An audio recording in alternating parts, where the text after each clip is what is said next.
St. Martin's shaped my career in a lot of different ways, but let me tell you one little story because I think it really drives home one of the 3 points that I'd like to make about how St. Martin's shaped my career. In 1967, I was put on the lawn at Barron Hall with a large student trunk, knowing nobody, and watched the Oregon license plates on the back of the car as it drove away after I'd been delivered. Within a day or two after freshman orientation, I found myself in those days, decades ago, in a very long line of freshmen trying to register for classes. When I finally got to the front of the line, a man looked at me and said, "What's your major?" And I said, in the most articulate way I could, "I don't know." He looked at me a little more and said, "Come on, you're holding up the line. You have to have a major.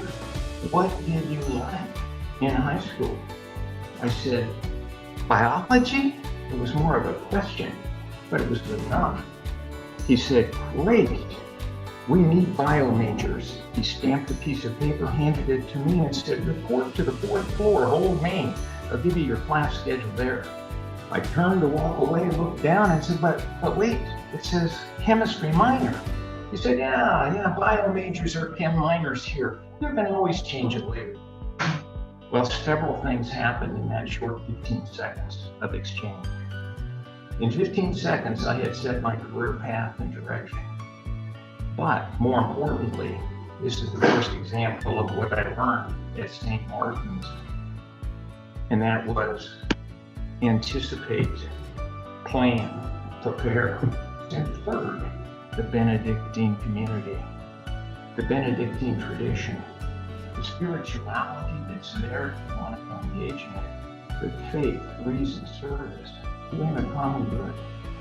Monks that were living by example, teaching about integrity, credibility, discipline, commitment. It doesn't get any better than that in terms of learning in a college environment.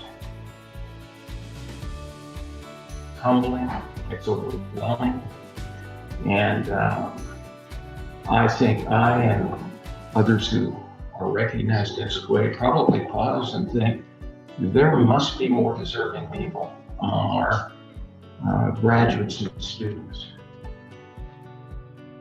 So my first thought is all of the wonderful people that benefited at St. Martin's and were launched into amazing careers, affirming that St. Martin's community does great things with people. There's certainly lots of people that I would like to acknowledge or thank for what I benefited from attending St. Martin's. I also have to thank the monks, the Abbey, the Benedictine monks at St. Martin's, the ones in the past that helped shape me: Father Bede, Father Albert, Father Placidus, Father Christopher, Father Meinrad, who taught me to stand up in front of an audience and say something. And of course there's Father Killian. You know, it was Brother Killian when I first met him, as he was teaching me freshman English writing. And he tried his best. And bless his heart, 35 years later, he found himself trying to teach my son freshman writing. One person, the late Noel Palmer, was especially special.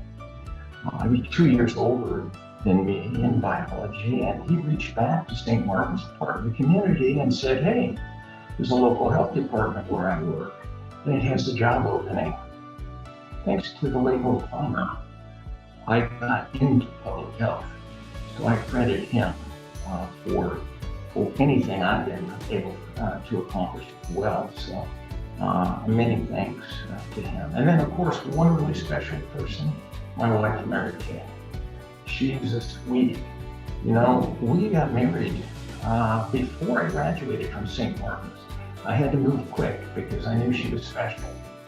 51 years later, she has followed me all over the United States in a tremendous public health career. I'm just so lucky to have her.